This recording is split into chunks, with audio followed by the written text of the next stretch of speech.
This is an RNZ podcast. This is Mediawatch. I'm Colin Peacock. This week, AI is in just about every news bulletin these days because AI is in just about everything that's going on, and that includes our news media. But there's a vanguard urging the news industry to embrace it, and there's a rearguard that doesn't see eye to eye with AI and wants it at arm's length. This week, we look at that and what can go wrong. If you've got a human making a mistake, you've got an accountability route. If you've got a machine making a mistake, it's kind of interesting, isn't it? Where does that accountability fall? If it was a legal issue, we've just not tested this out yet.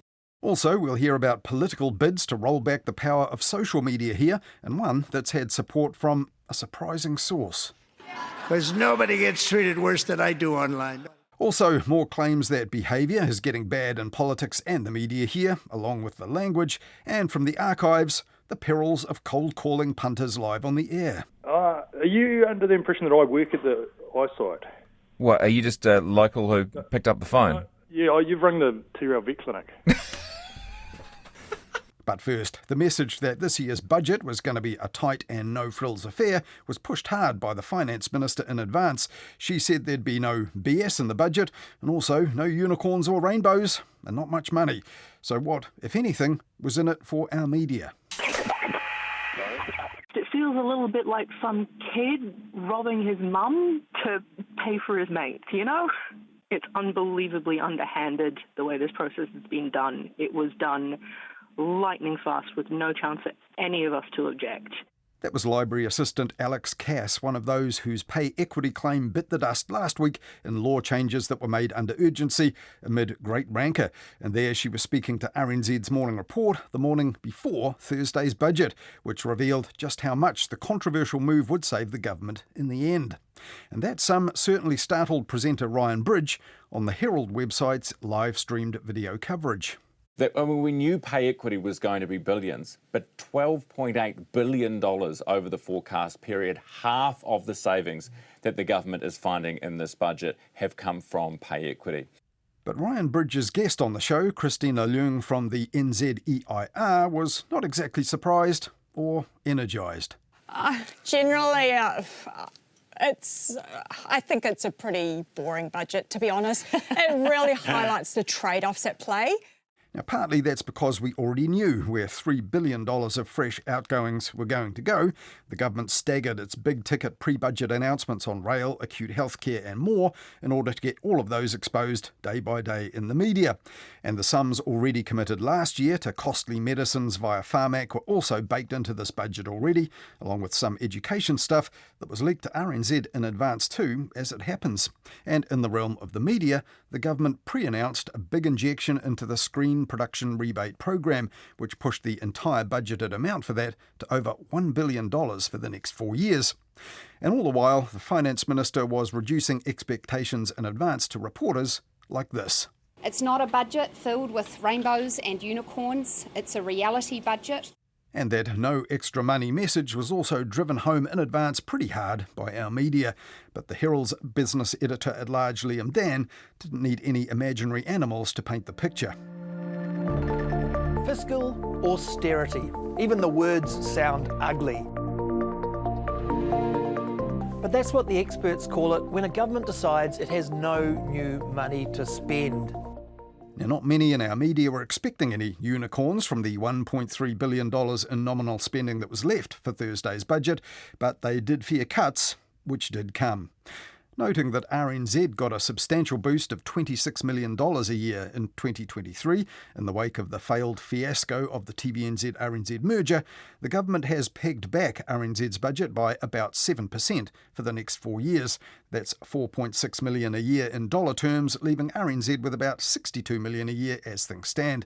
And while he was at it, the Media and Communications Minister Paul Goldsmith said this. Government-funded media must deliver the same efficiency and value for money as the rest of the public sector. I expect RNZ to improve audience reach, trust and transparency in a period of tightened fiscal constraint. No unicorns or rainbows there, though that urging to boost ratings and trust isn't new. The Minister signalled that in the last statement of expectations for the broadcaster last year. But the Minister's budget statement was headed, investing in journalism, so where's the money? Well, the new funding is $6.4 million over 4 years, and it will go to 2 existing schemes which cover the cost of reporters in the regions, the Local Democracy Reporting Scheme and Open Justice, both of which have had significant sums of public funding to date. The 5-year-old LDR scheme is modelled on one of the same name in the UK and managed here by RNZ. It deploys 18 reporters in local newsrooms around the country, which would otherwise be unable to fully cover local affairs. Now, previously, this was funded by RNZ and NZ On Air together, and all the content is made available for free online by RNZ and to other interested publishers. The second scheme is Open Justice, administered by the New Zealand Herald's publisher NZME. Now, this pays around a dozen reporters to cover courts all around the country, and it was prompted by diminishing coverage of non-high-profile court cases in recent years. And it's important to the judiciary and to the government alike that justice is seen to be done. Matters before the district and high courts, family and youth courts, and a variety of tribunals are all now much more likely to be reported, but not so much in the South Island. NZME's news gathering and mastheads are concentrated in the north. However, the Open Justice stories do appear also on a wide range of news websites outside of NZME and other mastheads. So the Open Justice scheme was funded for 2 years initially in 2022 via New Zealand On Air at a cost of around $3 million. Now, interestingly, both these schemes were previously paid for from the Public Interest Journalism Fund, a $50 million fund set up by the former government in 2020 to run for 3 years. That fund was persistently criticised by the then opposition parties, who made many claims about the government buying media compliance and stifling debate about the treaty. And some just didn't like state funding of private sector journalism at all, or paying the wages of newspaper reporters in private media companies. But now they're in government, they seem to accept that regional newsrooms simply couldn't employ dedicated justice and local politics reporters within their current budgets. Now, the Media Minister has pointedly said in his statement it's reporting rather than opinion that's being supported here. And that's true, but interestingly, they're now okay with funding reporting that's locally focused and not likely to encroach into national issues. Now, there was nothing in the Minister's Budget Day statement about Māori broadcasting, but that's under the auspices of the Māori Development Ministry, Te Puni Kōkiri, and the Māori Broadcasting Funding Agency, Tamangai Pāho, which is charged with the promotion of te reo Māori and te ao Māori. Now, its funding is up marginally in the new budget to $66 million this year. But Whakaata Māori, Māori Television's budget, takes a hit, down by about $6 million to just over $42 million next year. Now, Māori broadcasting was a big winner under the former government and its Minister Willie Jackson, a former broadcaster and media boss himself. $90 million for program content was made available in 2 separate budgets, and that lasts, give or take, until 2029. But last year, Whakaata Māori restructured to take account of some of that money running out in 2027. Māori broadcasting and content also benefited from that Public Interest Journalism Fund. Wātea, for example, the urban Māori radio news station and online news service, added 7 roles to its news team in those years. And there was also a cadetship scheme called Te Rito, which was fired up. But all that funding is now running out too. And interestingly, the funding falls for Māori broadcasting have barely been mentioned in the budget news or in any politician's statement, save for a passing mention in one of them by Willie Jackson.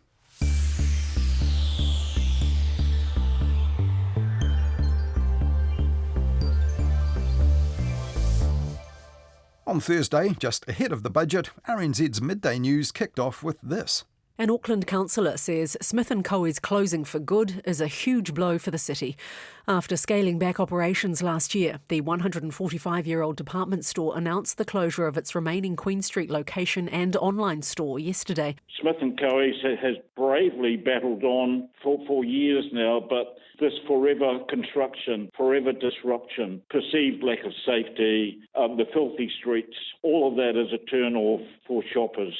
And Auckland councillor Mike Lee also said he was gutted to see the commercial life squeezed out of Queen Street. And you don't usually hear councillors being so bleak about their own central city. In her lament for Smith & Co. on the same day, ZB's Kerry Woodham bizarrely blamed high school students for its demise.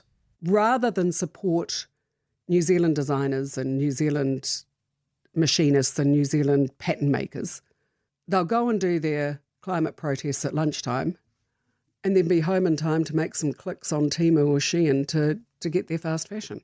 You can see the mountain of fast fashion waste from space. And the kids could do something about it, but they choose not to. And that means that we're going to see more of these closures and more skills and crafts lost as the younger generation just don't care. Now, the day before that, Drive host Heather du Plessis-Allen broke the news to her listeners like this. First, though, news just in the Herald is that Smith & Co has just announced it will close for good. And coincidentally, her next guest on the Drive show was Alan Johnson of the Auckland-based Employers and Manufacturers Association. Oh, that's a real shame. I mean, that's been part of the Auckland landscape for, as you say, 140-odd years. That's slightly older than the EMA, actually. And of course, 100 people losing their jobs. It's no good. Case in point, exactly what you're talking about here, which is that businesses just cannot hold on through this. But Alan Johnson said that rebuilding and roadworks were only one of the problems facing Auckland retailers. But it was the one that Heather du Plessis-Allen latched onto on News Talk ZB. Once you see the orange road cones, you don't want to go there, so you kind of try to avoid it. So I think that they have been done over. And actually, there is probably a lesson there for people who do all this kind of work in a city, isn't it? It's cut down the amount of disruption. And if a store is doing it tough, or if a bunch of stores are doing it tough, have a listen to what they're saying. But when they're asked, bricks and mortar retailers also say what's really putting them out of business is online shopping, made cheaper by offshore online companies who barely pay any tax here, or indeed anywhere. And 15 minutes earlier, this was in ZB's news bulletin about that. Donald Trump was a factor in dumping the incoming digital services tax bill. A legacy of the last government, it would have imposed a 3% tax on revenue from Kiwis earned by the likes of Facebook and Google. The US president has called such legislation overseas extortion. Well, that pre-budget move didn't get as much analysis as others, but scrapping a 3% tax on the revenues of multinational online search and social platforms here removed forecast revenue of about $320 million over 4 years.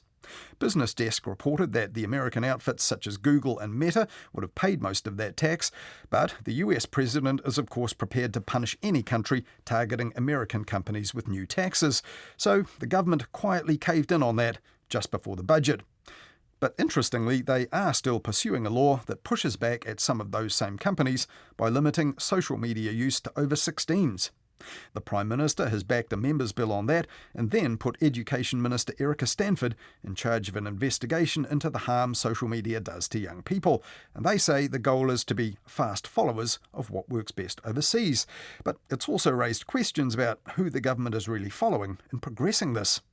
Prime Minister Christopher Luxon announced this recently at an event by the pressure group Before 16. Fantastic Kiwis who share my concern, the PM called them. And the same weekend, The Listener had a profile of B416 in its issue, with the tightly written teaser, TikTok Kid Block, on the front page. Give that sub-editor a prize. My food bag entrepreneur Cecilia Robinson co-founded B416, and on the platform recently, the host Sean Plunkett told her this. Well, you guys have been, in terms of, if you like, off-the-shelf lobby groups, you've been remarkably successful, haven't you? Yeah, well, look, I mean, I think the way that you describe it is a little bit of a tip of the iceberg effect here, because we've actually been doing this for quite some time. And, obviously the public launch was only recently, but we have been working on this problem for quite a long period in advance. But on News Talk ZB around the same time, Heather du Plessis-Allen reckoned it was no coincidence that National had suddenly unveiled their members' bill on this earlier in the month. They made the announcement on Wednesday, this pathetic little half-hearted announcement, to look like they were doing something before the charity was launched. And they knew that that the charity was launching because it had kind of got a little bit of publication, a little bit of media time in the weeks in advance and stuff. So that's what's going on. But they're basically being pushed to it by this particular charity. And thank God for women who actually care about children doing this. Anyway. Well, soon after on the same show, Erica Stanford appeared and denied that the moves had been rolled out in that order for that reason. Now, as we know, the ACT Party doesn't back a social media ban, and a year ago, ACT's deputy Brooke Van Velden, as Internal Affairs Minister, scrapped plans to extend oversight of online content that had been developed for over 4 years. But lately, ACT has also got itself in on the act of pushing back at social media. Its MP Laura McClure launched another members' bill, one to criminalise sexually explicit deepfakes circulating on social media. ACT's approach is to target the behaviour that uses these technologies for harm. That's how we ensure Kiwis are both empowered and safe in the social media era. And it turns out that in the US, this same issue has actually united Republicans and Democrats. The House of Representatives recently passed the Take It Down Act, intended to criminalise the spread of sexual imagery, including AI-generated deepfakes. And the First Lady, who campaigned for that, symbolically signed it into law last Tuesday. Artificial intelligence and social media are the digital candy for the next generation. Sweet, addictive, and engineered to have an impact.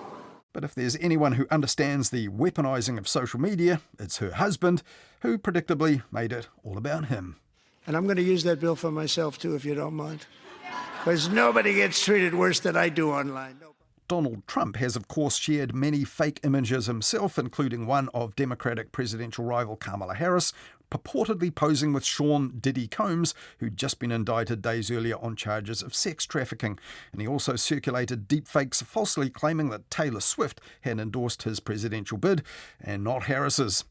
Last week, New Zealand researcher Bronwyn Isaacs warned that New Zealand now needs new rules to prevent fake images influencing elections here, because our political parties have already started using these images.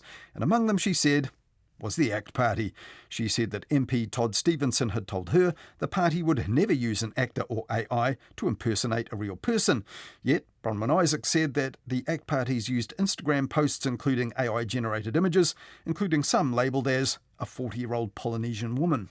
So redrafting that members' bill to include political deepfake stuff could be worth considering.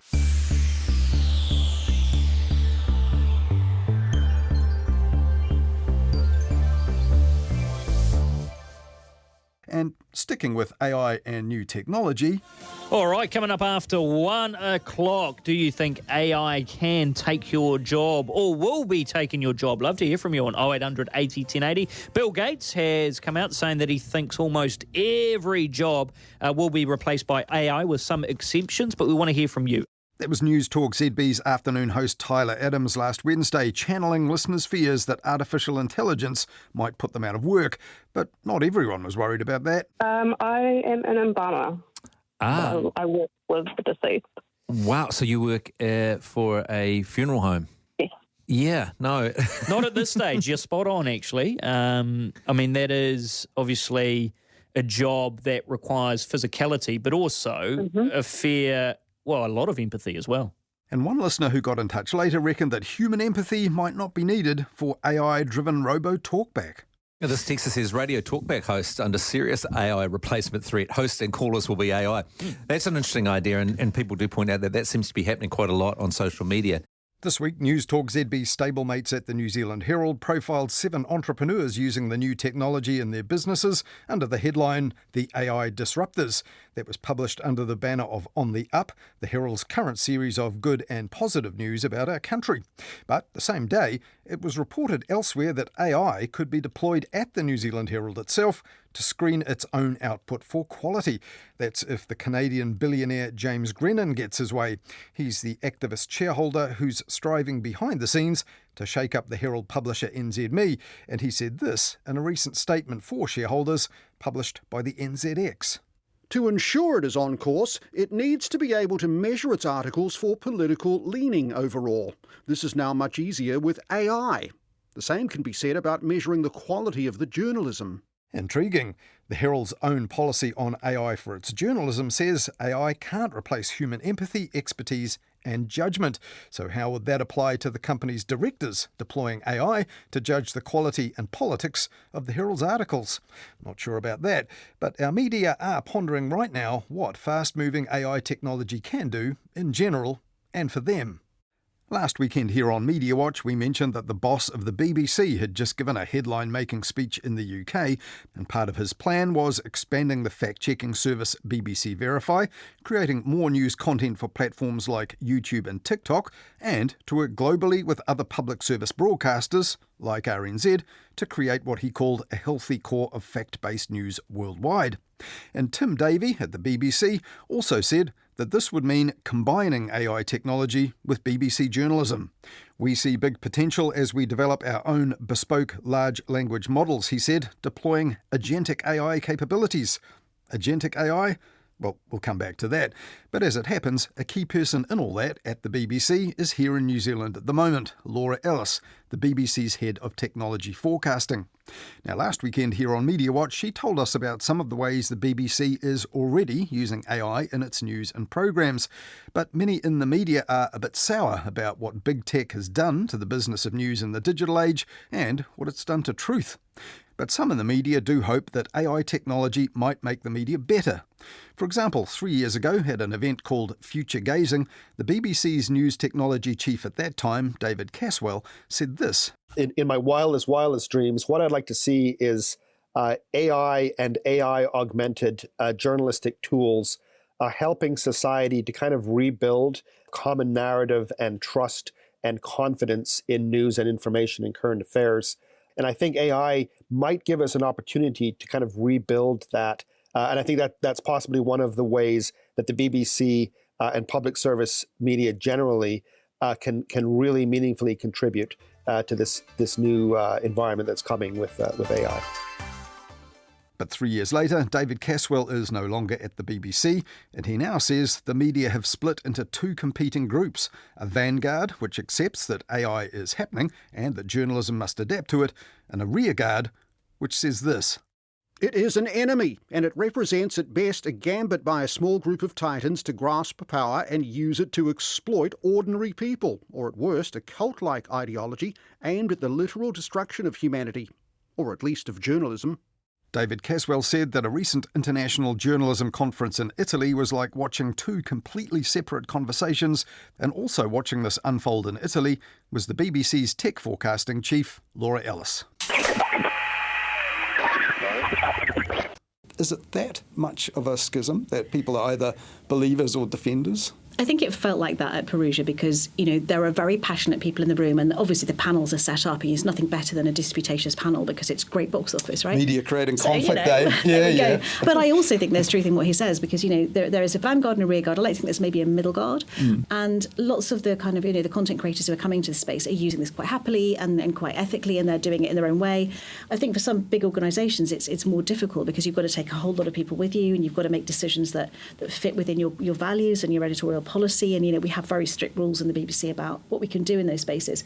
Oh, so that sounds like a vanguard sort of approach. If I could go to the rearguard for a moment, thinking of an example that happened to us on our program. We interviewed an editor of one of the newspapers here who was describing how it was a really traditional sort of newspaper. It's even got the old traditional broadsheet size. Now, this happened to be one of the first of our podcasts that Apple Podcasts supplied an AI transcript for.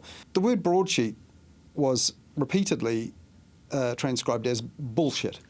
So you had the editor of the paper saying, people trust us because we're still a bullshit newspaper or bullshit size. You think, what? And that clearly was not what he said. And yet, if we'd put that on our RNZ website, we would be lambasted for that sort of mistake. Apple doesn't care. Are people going to get used to this kind of degraded standard from AI? I'm kind of amazed that we've got to this point where that's happening, but we are where we are.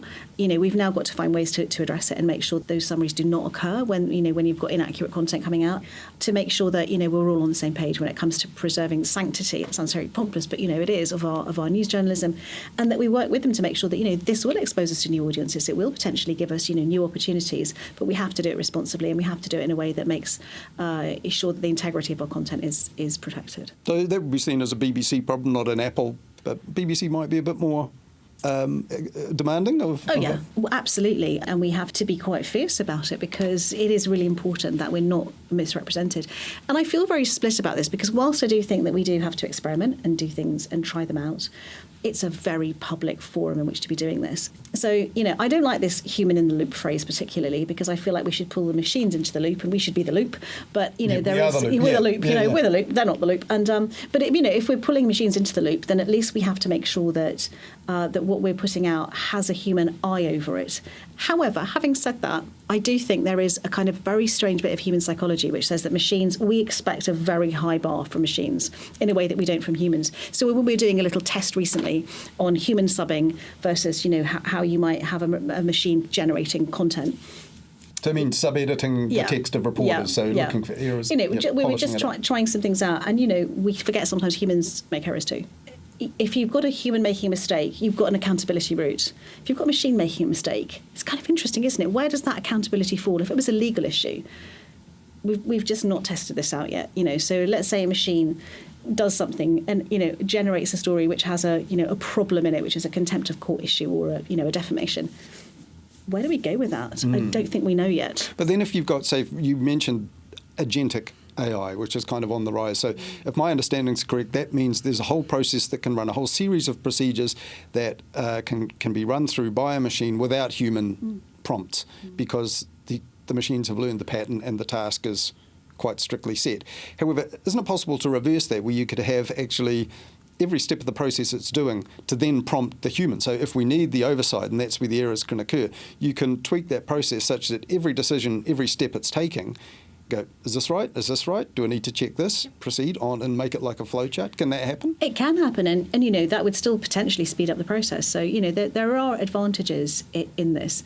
Agentic AI feels quite scary because you're kind of offloading a range of things which lead to an outcome without you necessarily having been completely able to predict what that outcome might be.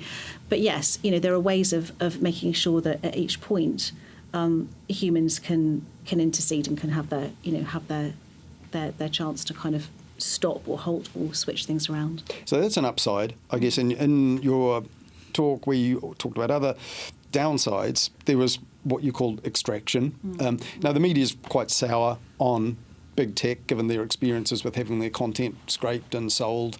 Does that strike you as sort of backwards thinking, and that the technology's coming ready or not anyway? Or do you think there really is something that could undercut particularly commercial media that depend upon revenue and engagement and building big audiences? I think both. I think, it's coming, but we also have to think about, what we do about it, because, on the one side, the technology companies will say, hey, look, the internet's fair game, anything that's on it, we can just use, it's fair use, and you've heard that argument. And they've been legally protected, like safe harbours, to be allowed to do that. There has been, legal protection. There's also, lots of legal action pending. So you've got the New York Times case in the US. You've got, several other cases. That's to not allow the likes of OpenAI to use their content without paying for it. Without paying for it, and so basically it's a kind of partner or sue kind of approach.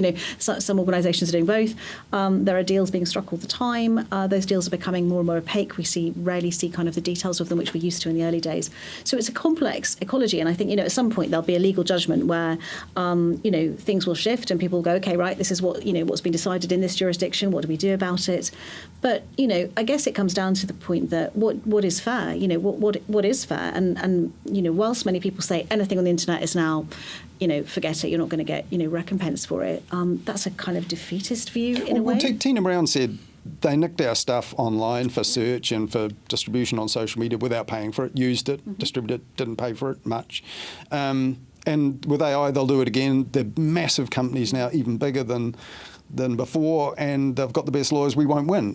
Is that realistic or defeatist? It depends. I think, you've also got regulation. So there's a big discussion in the UK at the moment about exactly this, intellectual property. It's going through the Houses of Parliament as we speak.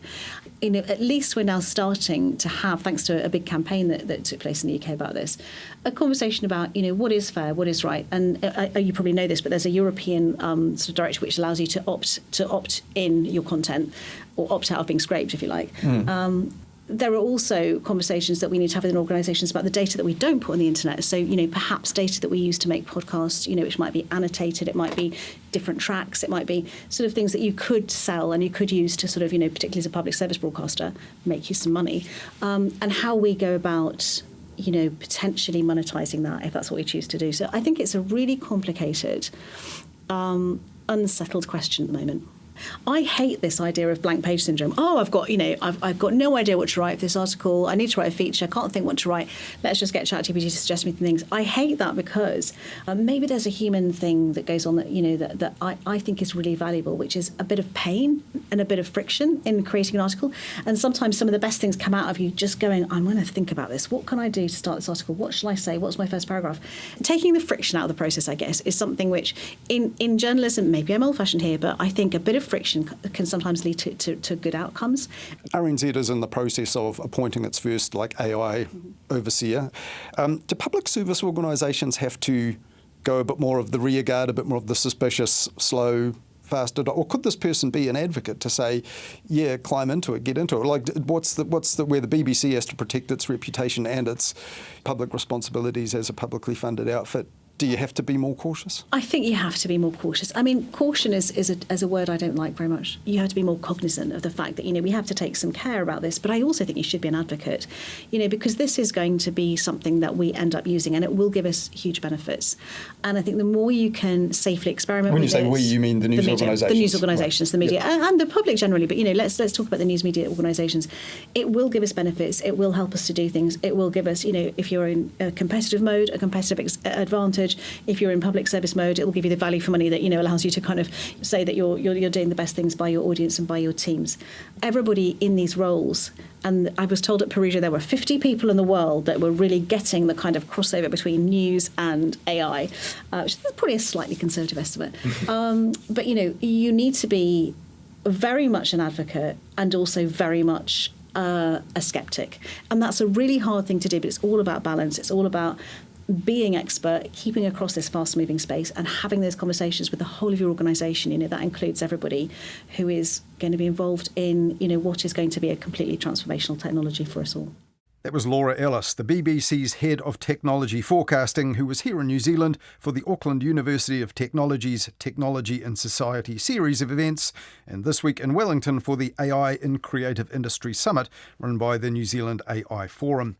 Now, last week on Mediawatch, we heard from Laura about how the BBC itself was deploying AI technology for its news and programmes. If you missed it, it's on our podcast feed, or you can read all about it on the Mediawatch news page at rnz.co.nz.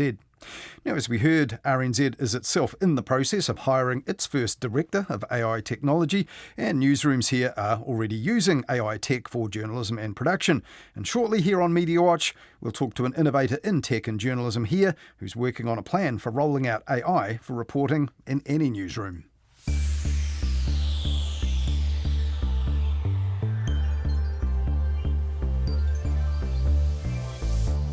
As we also heard on Mediawatch last week, Winston Peters has warned that the seeds of anarchy are being sown by people behaving badly in Parliament and around it in politics lately.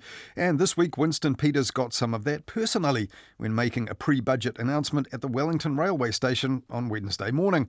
And Mr. Peters returned it in kind, but with less offensive words. Who said bollocks? Not a bollocks. Well, you look like bollocks. Go look in the mirror, sunshine. You look like bollocks. You look like bollocks, mate. No, naff off. Naff off. Why don't you naff off? Another word in conjunction with off was uttered soon after that, but not by Mr. Peters. His heckler was, as we now know, a guy from an engineering firm in the capital who also made a very crude claim that our foreign minister was far too familiar with the US president's backside. And all of that played out in front of reporters from the national media.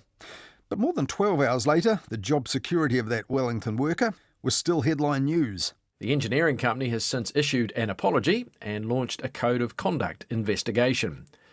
The Free Speech Union says that's a dangerous precedent, but Mr. Peters says not so. I've never heard such filthy language out in the public like that. Foul, filthy language. And if you think that's free speech, you couldn't be more wrong. And the arguments about employment law, free speech and what brings companies into disrepute are still going on. Though the same could also be said of that so-called C-bomb in the Sunday Star Times that was directed at female cabinet ministers the previous weekend in the midst of the pay equity law controversy. But according to the spin-off's Toby Manhire in this week's Gone By Lunchtime podcast, what was published could have needed many more censorious dots and dashes. This is scuttlebutt, but apparently the original column had more in it and got hosed down a bit, so that was there. And don't know if this is true, but apparently the original headline on it was the mother of all budgets. Mediawatch's Hayden Donnell took a look at the further fallout from the so-called C-bomb affair in this week's Midweek Mediawatch. And he also looked at this year's Voyager Media Awards, New Zealand journalism's Night of Nights, last weekend, where there was also more interesting language and some interesting decisions. Congratulations to our winner, Andrea Vance, the Post Star. This will be a good speech. Thank you. You guys are all really worried what I'm going to say, aren't you? In the end, Andrea Vance didn't say anything at the awards that required the Mediawatch censorship klaxon. Thank for that. You can hear about that and more in Midweek Media Watch, available on Mediawatch's podcast page at rnz.co.nz, or it's in our podcast feed for free wherever you get your podcasts.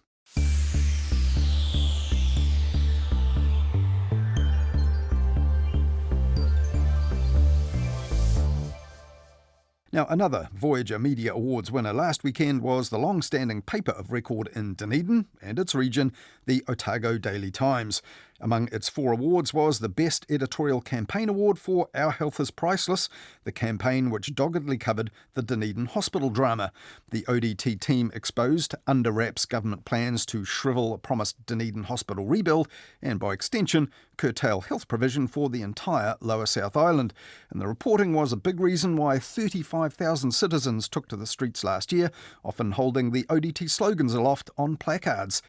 When Mediawatch talked to the editor Paul McIntyre about all that last year, he was at pains to point out that the entire Otago Daily Times staff deserved the praise for what was a real team effort. The ODT also picked up the Metropolitan Newspaper of the Year gong at the Voyager Media Awards, and that usually goes to, what's the polite way to put this, a paper in one of the country's larger metropolises. And when editor Paul McIntyre picked up this prize, he again said it was a team thing, but in a ruder way. So I'm about to thank a lot of people, so what the did I do? Well, probably more than he's letting on. Now, there's no harm in an F-bomb or two at an awards ceremony for an audience of your peers, but at the risk of being deemed Victorian gentlemen trying to control the tone of the media, as Mediawatch was last week on the C-bomb affair, maybe it is time now for our politicians, the people and the media, all to calm the farm, increase the peace and decrease the dispersing of the cursing. And seeing as it's budget week, take the dignity deficit back into surplus.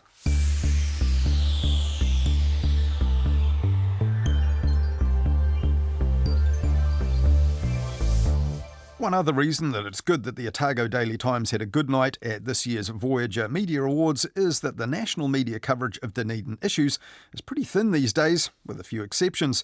And for that reason, it was also not a bad idea for Jesse Mulligan to do the afternoon show on RNZ National last Monday from Dunedin. And he got it underway like this.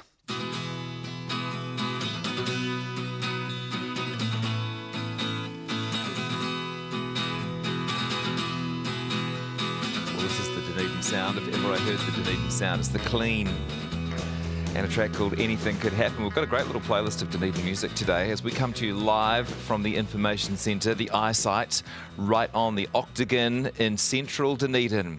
And a bit of an irony there. For any show live from Dunedin determined to kick off with the Dunedin sound from back in the day, it was almost inevitable that what would happen was that listeners would hear that tune. Anyhow, coming live from Dunedin for once was a good idea, though why from the eyesight Visitors Information Centre? Well, Jesse Mulligan had his reasons. A few months ago, my acting executive producer, Jose Barbosa, said, wouldn't it be a great idea if we started calling information centres around the country? And we talk to whoever picks up and we ask them questions about their town or city and get to know them a little bit. Went very, very well, apart from the time I called the vet in Tito. And here at Mediawatch, we remember that.